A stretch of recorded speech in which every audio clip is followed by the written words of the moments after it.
तर हॅलो मित्रांनो, कसे आहात तुम्ही? आज आपण रिव्ह्यू करूया नवरदेव हा मराठी सिनेमा 26 जानेवारी रोजी सिनेमागृहांमध्ये तुमच्या जवळच्या सिनेमागृहांमध्ये रिलीज झाला आहे। सिनेमाचे मुख्य पात्र आहेत मकरंद अनसपुरे, प्रवीण तरडे, काशीतीश दाटे और प्रियदर्शनी इंदुरकर।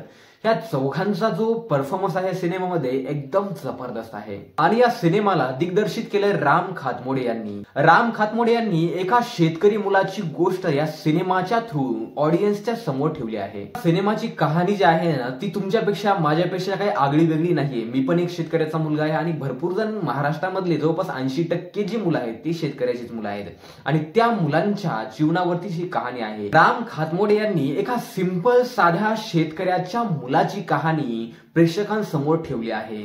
तर ही कहाणी अशी आहे की शहरामध्ये जाऊन BSc ऍग्री केली आहे, पण तो गावाकडे येऊन शेतीच करतो। मग आता मुलगा शेती करतो, शेती करत करत त्याला एक बायको पण बघायची। सिनेमामध्ये काशीतीश दाटे म्हणजेच राजा हा शेती करतो आणि शेती करत करत त्याला गावातल्या भरपूर माणसांना शेती कशी करायची ते समजून सांगायचंय।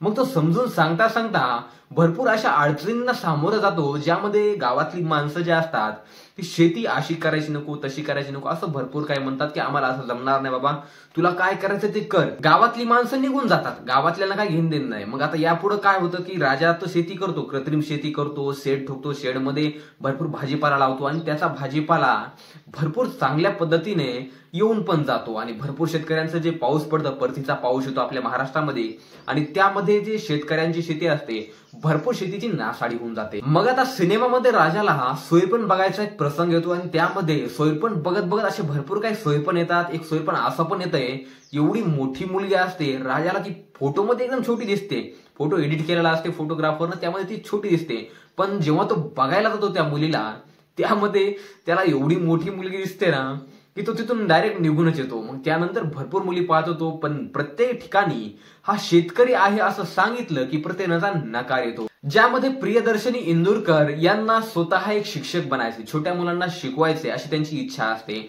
आणि राजाला ती इच्छा पूर्णपणे मंजूर होते। दोघांचं सोयरपण जमायला लागतं, पण त्याची जी आई असते राजाची ती म्हणते बाबा मला हे सोयरपण नको, कारण तिला शिक्षक व्हायचंय, शिकायचंय, नोकरी करायच्या। आपल्या घरात नोकरी बिकरी कोणी करत नसते, कारण आपण पाटील माणसं आहे। त्याच प्रसंगासोबत मकरंद अनसपुरे यांची जे कॉमेडी आहे या सिनेमामध्ये तुम्हाला अप्रतिम बघायला मिळेल, कारण हा जो कलाकार आहे ना भरपूर जुना कलाकार आहे, पूर्ण मराठी मातीमध्ये मुरलेला कलाकार आहे मकरंद अनसपुरे आणि यांची जे कॉमेडी आहे या सिनेमामध्ये इतक्या मस्त पद्धतीने जे दाखवून दिली आहे ना ती एकदम मस्त राव। सॅल्यूट आहे राम खातमोडे यांना, कारण त्यांनी जे या सिनेमामध्ये दाखवून दिले, जे शेतकऱ्याचं दुःख असतं, हे सर्व काही गोष्टी जे त्यांनी दाखवून दिल्यात ना, आणि ज्या पद्धतीने शेतकऱ्याचा मुलगा एखादा आता सध्याची जे कंडिशन चालली आपल्या महाराष्ट्रामध्ये की भाई पाहिजे तर नोकरदारच पाहिजे, कारण शेतकरी मुलगा नको। मित्रांनो, शेतीच्याच मुद्द्यावर याआधी एक सिनेमा आला होता रौंदळ, ज्यामध्ये भाऊ शिंदे हे लीड रोल मध्ये होते आणि त्यामध्ये त्यांनी ऊसतोड कामगारांची जो व्यथा असते, जे दुःख असतं